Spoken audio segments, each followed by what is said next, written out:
Olá, queridos amigos, que todos estejam bem com a graça de Deus, nosso Pai.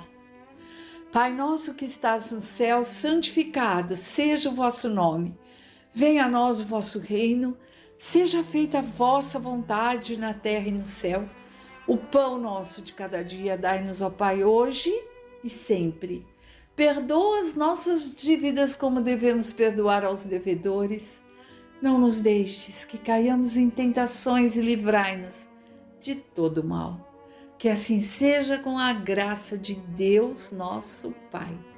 Pois bem, vamos hoje dar continuidade ao estudo do Evangelho segundo o Espiritismo, decodificado por Allan Kardec. Estamos já no finalzinho do capítulo 23, Moral Estranha. E aqui nesse capítulo nós estamos vendo como os itens dos subtítulos, palavras muito estranhas para terem saídas, as palavras ali vindas de Jesus Cristo, nosso irmão crístico, o ser mais sublime que reencarnou aqui na Terra. Então, vamos lá dar continuidade? No estudo anterior, eu apenas consegui iniciar o item 9, não vim trazer a paz, mas a divisão. Foi lido apenas ali o que Mateus nos colocou e Lucas nos colocou. Aí o destrinchar disso tudo nós veremos agora.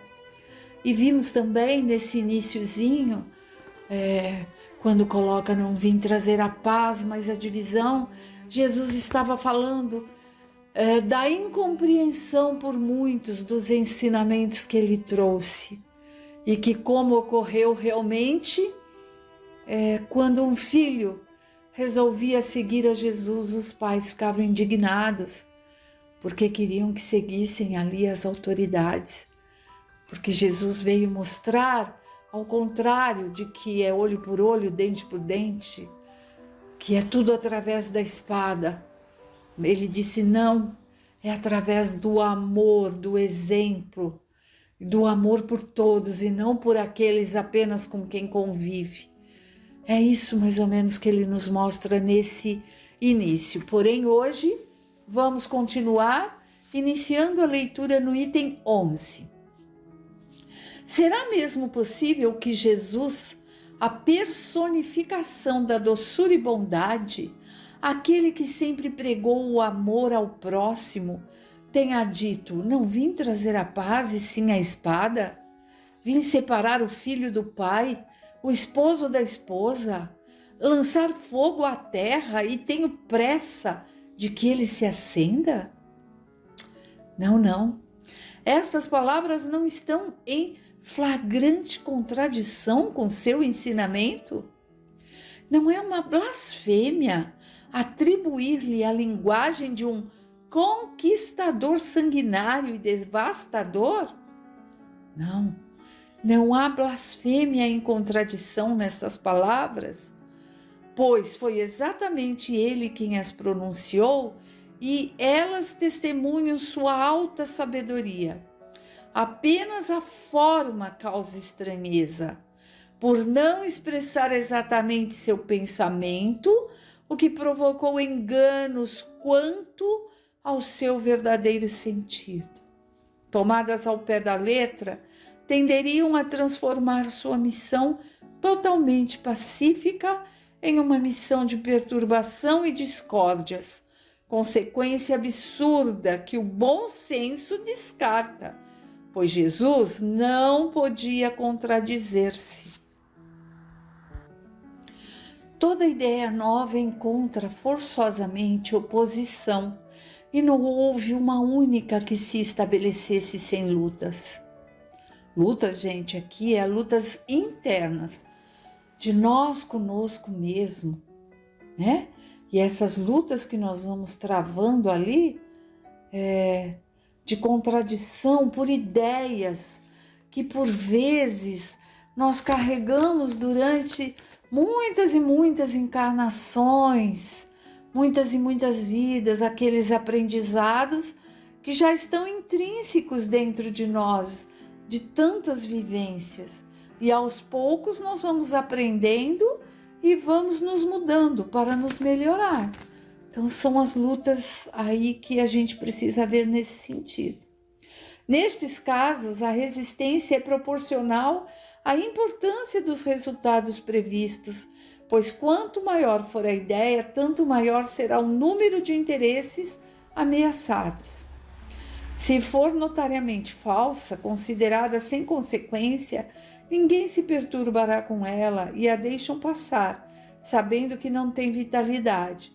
Mas se for verdadeira, se assentada em uma base sólida, se prevê futuro para ela, um secreto pressentimento adverte seus opositores de que ela é um perigo para eles e para a ordem das coisas em cuja manutenção estão interessados. Eis porque se lançam contra ela e contra seus seguidores.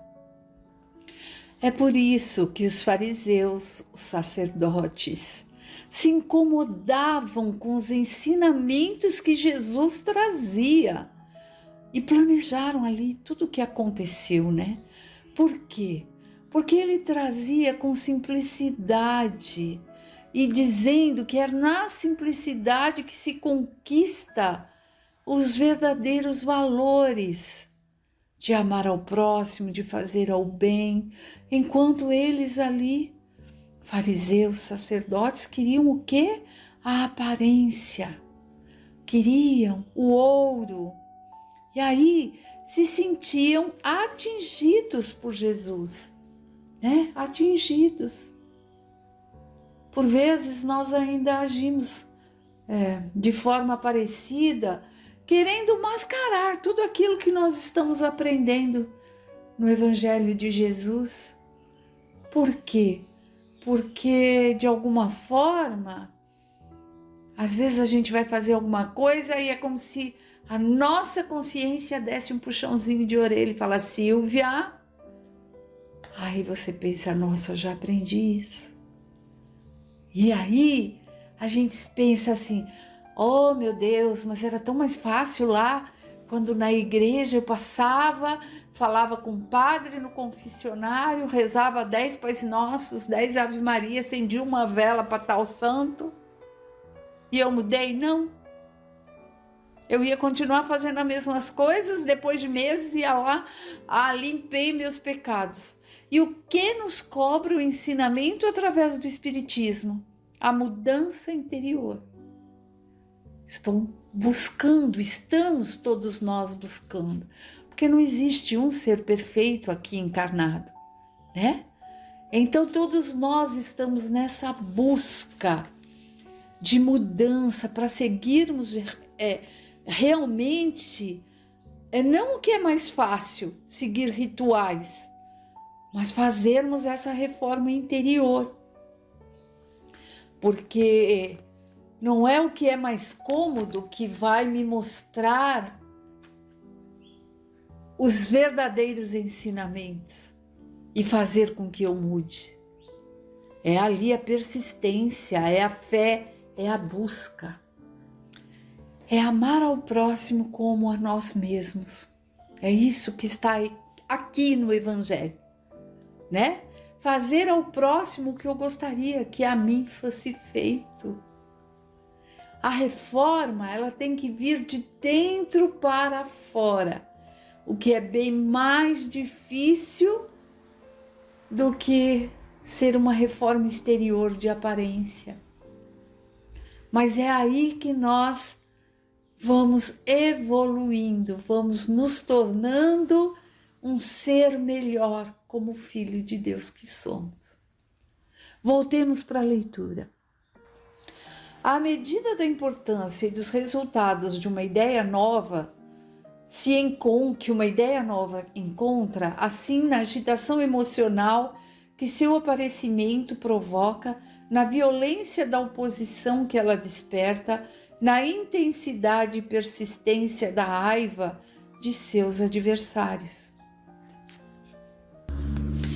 Jesus vinha proclamar uma doutrina que destruiria pelas bases os abusos nos quais viviam os fariseus, os escribas e os sacerdotes de seu tempo.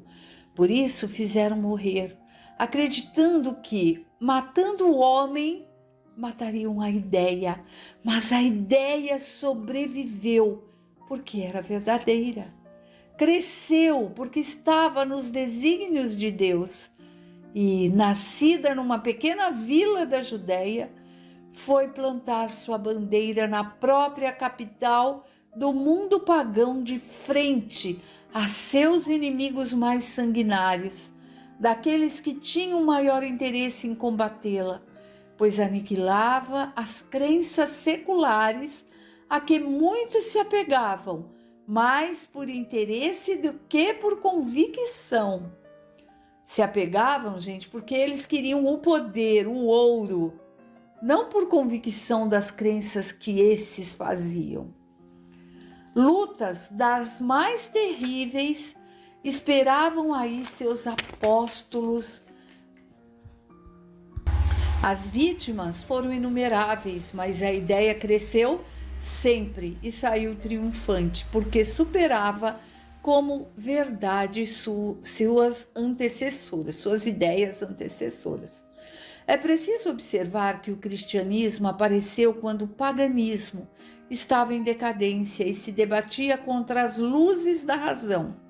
Praticavam-no ainda por formalidade, mas a crença havia desaparecido e apenas o interesse pessoal o sustentava. O interesse é persistente. Ele nunca cede à evidência, irrita-se cada vez mais quanto mais claros e objetivos são os raciocínios que se lhe opõem e que melhor demonstram seu erro. Sabe muito bem que está errado, mas isso não o abala, visto que na sua alma não há verdadeira fé.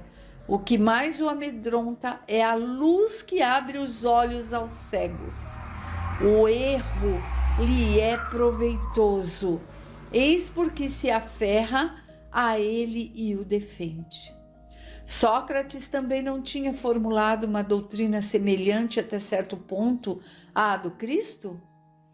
Por que ela não prevaleceu naquela época, em meio a um dos povos mais inteligentes da terra, que eram os gregos? É porque o tempo ainda não havia chegado. Ele semeou em sua terra não preparada. O paganismo não estava suficientemente desgastado. O Cristo recebeu sua missão providencial no tempo determinado. Nem todos os homens de seu tempo estavam à altura das ideias cristãs, mas já havia um clima favorável para assimilá-las, porque já se começava a sentir o vazio que as crenças vulgares deixavam na alma. Sócrates e Platão haviam aberto o caminho e preparado os espíritos. Nossa, que interessante! Aí tem a colocação. Veja nesta obra, na introdução, no parágrafo 4, Sócrates e Platão, percursores da ideia cristã e do espiritismo. Platão, que é citado aqui, ele foi um discípulo de Sócrates e foi ele quem escreveu as ideias de Sócrates e todo o bem que Sócrates já veio ensinando antes da chegada de Cristo, porque Sócrates mesmo não escreveu nada, foi Platão que colocou ali as ideias. Infelizmente, os adeptos da nova doutrina não se entenderam quanto à interpretação das palavras do mestre, a maior parte dissimulada por alegorias e figuras de linguagem. Daí nasceram de imediato numerosas seitas, que pretendiam ter com exclusividade a verdade e por séculos não puderam entrar em acordo, esquecendo-se do mais importante dos ensinamentos divinos, aquele sobre o qual Jesus havia feito a pedra angular do seu edifício e a condição expressa da salvação. A caridade, fraternidade e amor ao próximo. Essas seitas se amaldiçoaram mutuamente e arremeteram-se umas contra as outras, as mais fortes esmagando as mais fracas, afogando-as no sangue, nas torturas e na chama das fogueiras. Os cristãos, vencedores do paganismo, de perseguidos, passaram a perseguidores. Foi a ferro e fogo que plantaram a cruz do Cordeiro sem mácula nos dois mundos. É um fato comprovado que as guerras religiosas foram mais cruéis e fizeram mais vítimas do que as guerras políticas. Nelas cometeram-se mais atrocidades e barbarismos do que qualquer outro, infelizmente. Infelizmente, meus amigos, os primeiros cristãos, eles foram perseguidos pelas ideias que traziam.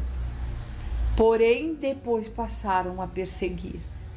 E nós temos tantos e tantos relatos, não só na história, nos livros que relatam a história, nas escrituras e em tudo mais, mas também nas psicofonias desses irmãos que sofreram na mão daqueles que se diziam cristãos, tentando ali através da espada impor um ensinamento que teria que ser ensinado através do amor.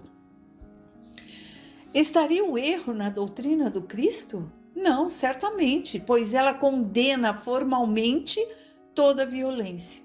Disse ele alguma vez aos seus discípulos: e de matar, massacrar, queimar aqueles que não acreditarem como vós? Não. Eles lhes disse exatamente ao contrário. Todos os homens são irmãos e Deus é soberanamente misericordioso. Amai o próximo, amai os inimigos, fazei o bem ao que vos perseguem.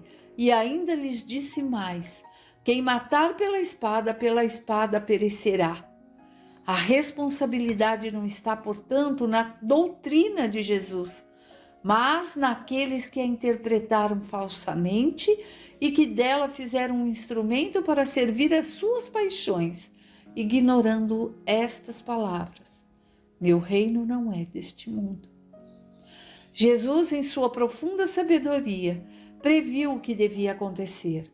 Estas coisas eram inevitáveis, pois decorriam da inferioridade da natureza humana, que não podia transformar-se instantaneamente.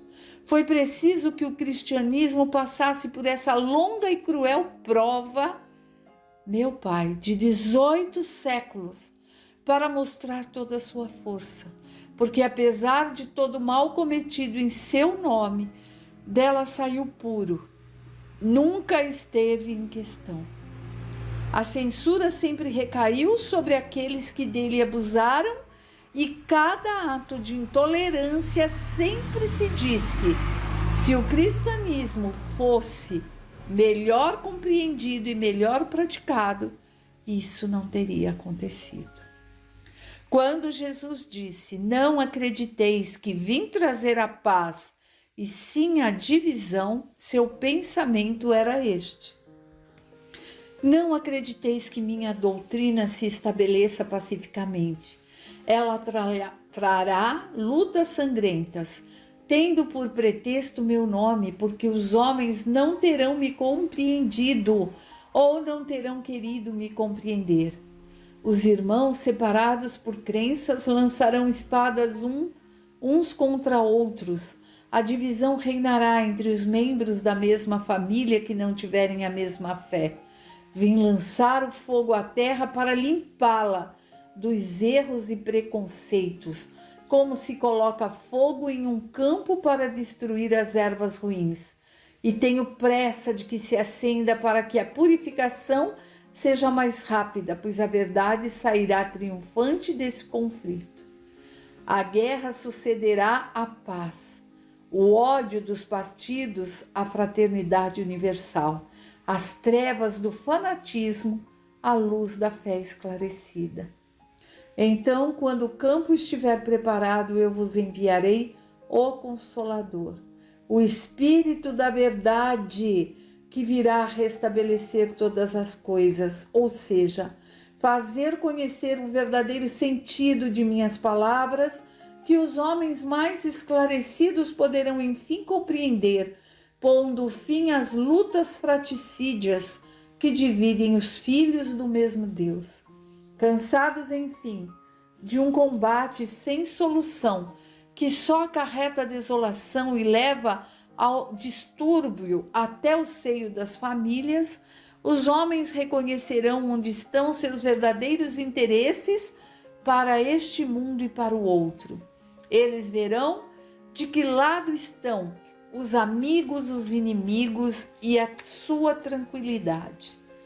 Todos então virão se abrigar sob a mesma bandeira, a da caridade, e as coisas serão restabelecidas na terra de acordo com a verdade e os princípios que vos ensinei. O Espiritismo vem realizar no tempo determinado as promessas do Cristo. Entretanto, não pode fazê-lo sem antes destruir os erros. Como Jesus, ele encontra o orgulho, egoísmo, ambição, cobiça, fanatismo cego, que, cercados em suas últimas trincheiras, tentam barrar-lhe o caminho e erguem obstáculos, entraves e perseguições. Eis porque também ele precisa combater.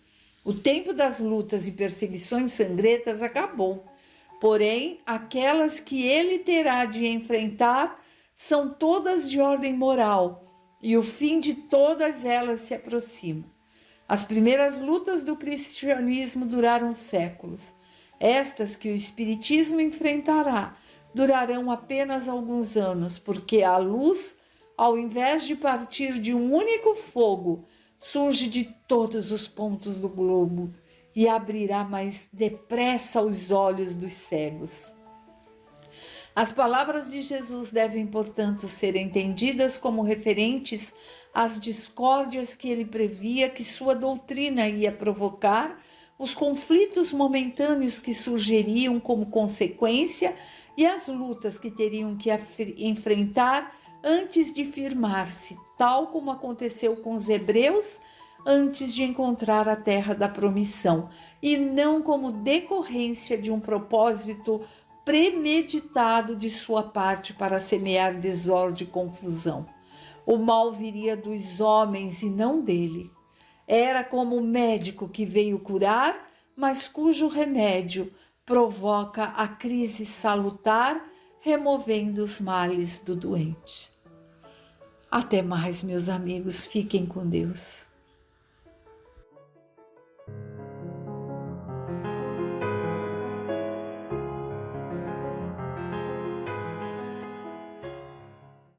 Prezados companheiros, vamos a mais uma leitura e reflexão sobre o Livro dos Espíritos por Allan Kardec. Estamos no livro 2º, capítulo 6, Vida Espírita. E vamos ao item 4, Ensaio Teórico sobre a Sensação nos Espíritos. Vamos ler o 257. Entre a leitura, podemos parar para fazer alguns comentários. O corpo é o instrumento da dor. Se não é a sua causa primeira, é pelo menos a imediata. A alma tem a percepção dessa dor. Essa percepção é o efeito. A lembrança que dela conserva pode ser muito penosa, mas não pode implicar ação física. Com efeito, o frio e o calor não podem desorganizar os tecidos da alma. A alma não pode regelar-se nem queimar. Não vemos todos os dias a lembrança ou a preocupação de um mal-estar físico produzir os seus efeitos e até mesmo ocasionar a morte? Todos sabem que as pessoas que sofreram amputações sentem dor no membro que não mais existe. Seguramente, não é esse membro a sede nem o ponto de partida da dor. O cérebro conservou a impressão, eis tudo. Podemos, portanto, supor que há qualquer coisa de semelhante no sofrimento dos espíritos depois da morte. Um estudo mais aprofundado do perispírito, que desempenha papel tão importante em todos os fenômenos espíritas, nas aparições vaporosas ou tangíveis, no estado do espírito no momento da morte, na ideia tão frequente de que ainda está vivo, na situação surpreendente dos suicidas, dos supliciados, dos que se absorveram nos prazeres materiais e tantos outros fatos. Veio lançar luz sobre esta questão, dando lugar às explicações de que apresentamos um resumo. O perispírito é o liame que une o espírito à matéria do corpo. É tomado do meio ambiente, do fluido universal, contém ao mesmo tempo eletricidade, fluido magnético e até um certo ponto a própria matéria inerte. Poderíamos dizer que é a quintessência da matéria, é o princípio da vida orgânica, mas não o da vida intelectual, porque esta pertence ao espírito. É também o agente das sensações externas. No corpo, essas sensações se localizam nos órgãos que lhes servem de canais. Destruído o corpo, as sensações se tornam generalizadas. Eis porque o espírito não diz que sofre mais da cabeça que dos pés.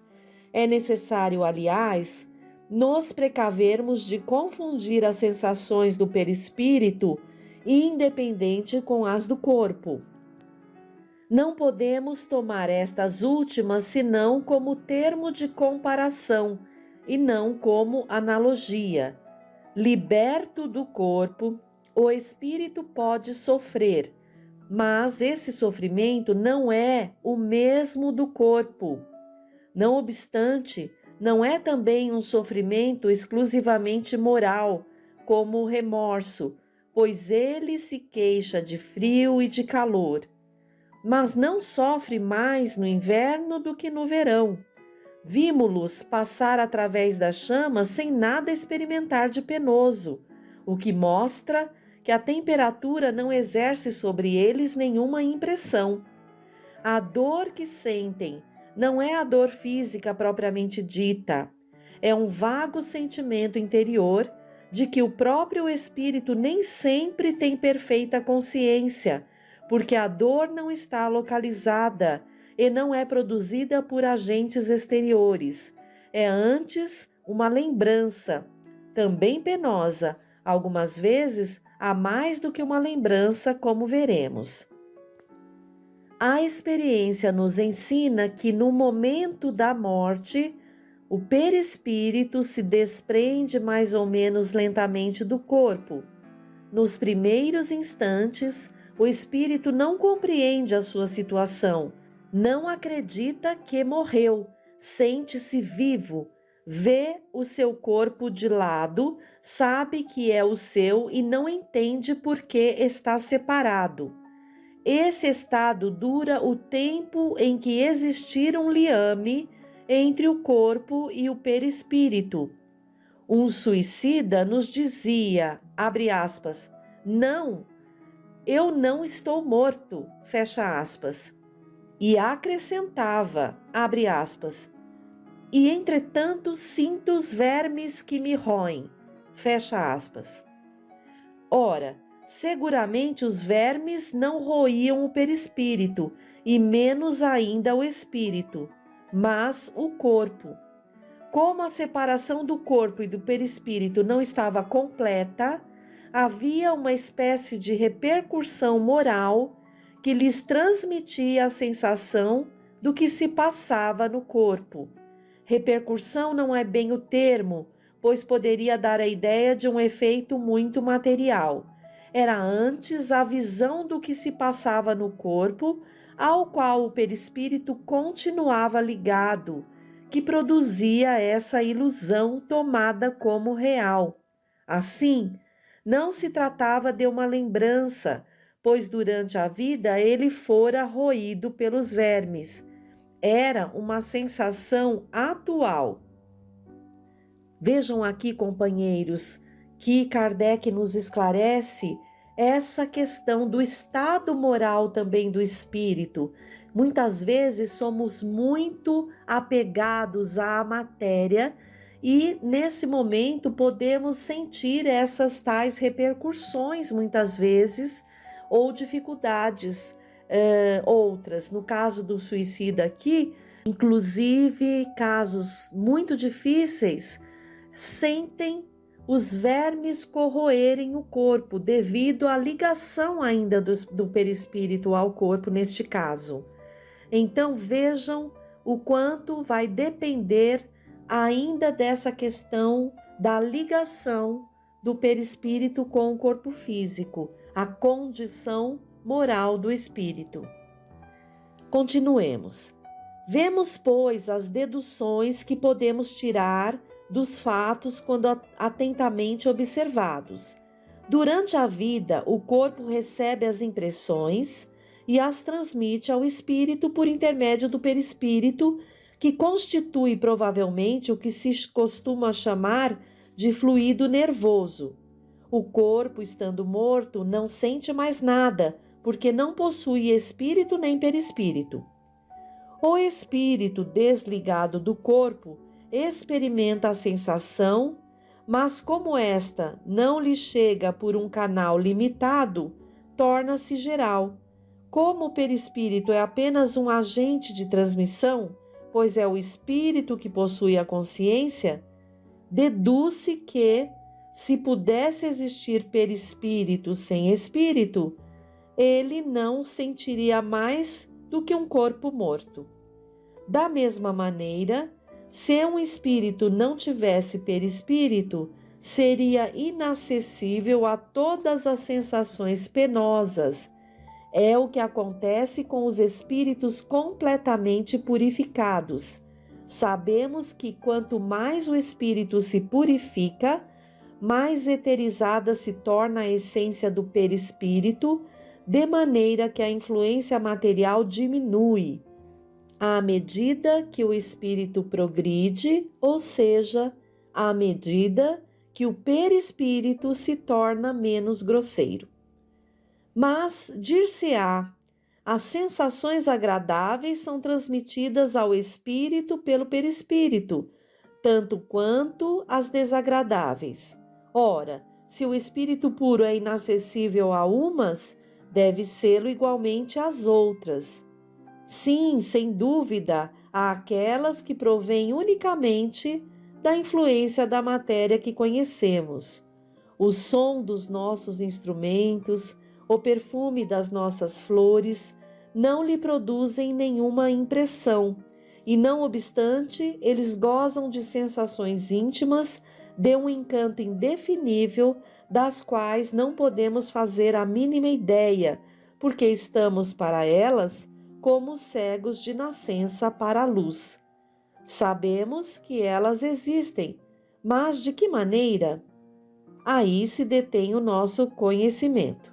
Sabemos que o espírito tem percepção, sensação, audição, visão, que essas faculdades são atributos de todo o seu ser e não apenas de certos órgãos, como nos homens. Mas, ainda uma vez, de que forma? Isso é o que não sabemos. Os próprios espíritos não podem explicar-nos, porque a nossa linguagem não foi feita para exprimir ideias que não possuímos. Assim como na língua dos selvagens, não há termos para a expressão de nossas artes, nossas ciências e nossas doutrinas filosóficas. Ao dizer que os espíritos são inacessíveis às impressões da nossa matéria, queremos falar dos espíritos mais elevados, cujo envoltório eterizado não encontra termo de comparação na Terra. Não se dá o mesmo com aquele cujo perispírito é mais denso, pois ele percebe os nossos sons e sente nossos odores, mas não por uma parte determinada do seu organismo, como quando vivo. Poderíamos dizer que as vibrações moleculares se fazem sentir em todo o seu ser, chegando assim ao seu senso comum, que é o próprio espírito, mas de maneira diversa, produzindo talvez uma impressão diferente que acarreta uma modificação na percepção. Eles ouvem o som da voz e, no entanto, nos compreende sem a necessidade da palavra, pela simples transmissão do pensamento, o que é demonstrado pelo fato de ser essa penetração mais fácil para o espírito desmaterializado. A faculdade de ver é um atributo essencial da alma, para a qual não há obscuridade, e apresenta-se mais ampla e penetrante entre os que estão mais purificados. A alma ou o espírito tem, portanto, em si mesmo a faculdade de todas as percepções. Na vida corpórea, elas são mais obliteradas pela grosseria dos nossos órgãos. Na vida extracorpórea, libertam-se mais e mais à medida que se torna menos denso o envoltório semimaterial. Tomado do meio ambiente, esse envoltório varia segundo a natureza dos mundos. Ao passar de um mundo para outro, os espíritos mudam de envoltório, como mudamos de roupa ao passar do inverno ao verão ou do polo ao equador. Os espíritos mais elevados, quando vêm visitar-nos, revestem o perispírito terrestre e então as suas percepções se assemelham a dos espíritos vulgares. Mas todos eles, inferiores ou superiores, não ouvem e não sentem senão o que querem ouvir e sentir. Como não possuem órgãos sensoriais, podem tornar à vontade as suas percepções ativas ou nulas, havendo apenas uma coisa que são forçados a ouvir: os conselhos dos bons espíritos. A vista é sempre ativa, mas eles podem tornar-se invisíveis uns para os outros. Conforme a classe a que pertençam, podem ocultar-se dos que lhes são inferiores, mas não dos superiores. Nos primeiros momentos após a morte, a vista do espírito é sempre turva e confusa, esclarecendo-se na proporção em que ele se liberta e podendo adquirir a mesma clareza que tinha durante a vida, além da possibilidade de penetrar nos corpos opacos. Quanto à sua extensão através do espaço infinito, no passado e no futuro, depende do grau de pureza e elevação do espírito. Toda essa teoria, dir-se-á, não é muito tranquilizadora. Pensávamos que, uma vez desembaraçados do nosso envoltório grosseiro, instrumento de nossas dores, não sofreríamos mais, e nos ensinais que sofreremos ainda, pois podemos ainda sofrer e muito durante longo tempo. Mas podemos também não sofrer mais, desde o instante em que deixamos esta vida corpórea. Os sofrimentos deste mundo decorrem, às vezes, de nossa própria vontade. Remontando à origem, veremos que a maioria são consequências de causas que poderíamos ter evitado. Quantos males, quantas enfermidades o homem deve apenas aos seus excessos, à sua ambição, às suas paixões, enfim? O homem que tivesse vivido sempre sobriamente, que não houvesse abusado de nada, que tivesse sido sempre de gostos simples e desejos modestos, se pouparia de muitas tribulações. O mesmo acontece ao espírito. Os sofrimentos que ele enfrenta são sempre consequência da maneira por que viveu na terra. Não terá, sem dúvida, a gota e o reumatismo, mas terá outros sofrimentos que não serão menores. Já vimos que esses sofrimentos são o resultado dos laços que ainda existem entre o espírito e a matéria, que quanto mais ele estiver desligado da influência da matéria, quanto mais desmaterializado, menos sensações penosas sofrerá. Depende dele afastar-se dessa influência desde esta vida, pois tem o livre-arbítrio e, por conseguinte, a faculdade de escolha entre o fazer e o não fazer. Que dome as suas paixões animais, que não tenha ódio, nem inveja, nem ciúme, nem orgulho, que não se deixe dominar pelo egoísmo, que purifique sua alma pelos bons sentimentos, que pratique o bem, que não dê às coisas deste mundo senão a importância que elas merecem. E então, mesmo sob o seu envoltório corpóreo, já se terá purificado, desprendido da matéria, e quando o deixar, não sofrerá mais a sua influência. Os sofrimentos físicos, porque tiver passado, não lhe deixarão nenhuma lembrança penosa, não lhe restará nenhuma impressão desagradável, porque estas não afetaram o espírito, mas apenas o corpo. Sentir-se-á feliz por se ter libertado, e a tranquilidade de sua consciência o afastará de todo sofrimento moral. Interpelamos sobre o assunto milhares de espíritos pertencentes a todas as classes sociais, a todas as posições. Estudamo-las em todos os períodos da vida espírita, desde o instante em que deixaram o corpo. Seguimo-los passo a passo na vida de além-túmulo para observar as modificações que nele se operavam, nas suas ideias, nas suas sensações. E a esse respeito, os homens vulgares não foram os que nos forneceram menos preciosos elementos de estudo.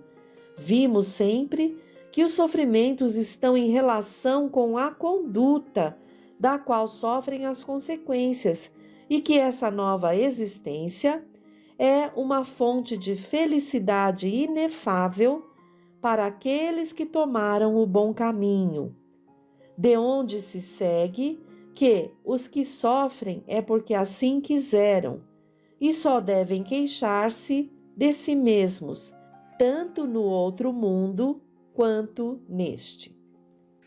Vejam, companheiros, que alerta para nós que estamos encarnados.